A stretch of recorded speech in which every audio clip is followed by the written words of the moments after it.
Ils n'en finissent pas de se déchirer. Boeing et Bombardier s'affrontent dans une guerre économique où tous les coups sont permis.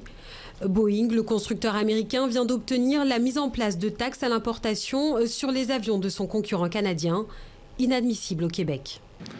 Boeing a peut-être gagné une bataille, mais croyez-moi, la guerre est loin d'être finie.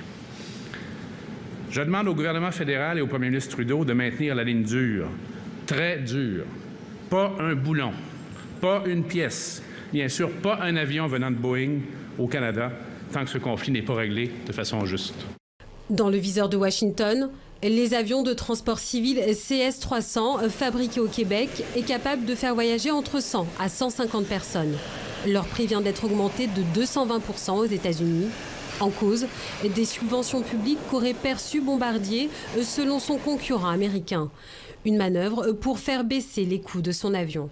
Cette mesure anti-dumping multiplie le prix de l'avion par 3. Alors le Premier ministre Justin Trudeau monte au créneau contre l'administration Trump et sa politique d'America First. Nous allons continuer de défendre l'aérospatiale canadienne contre le protectionnisme et les mesures prises par Boeing et les autres.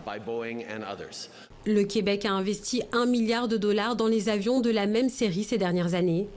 D'après le Canada, des emplois sont menacés dans le pays, mais aussi en Irlande du Nord et aux États-Unis.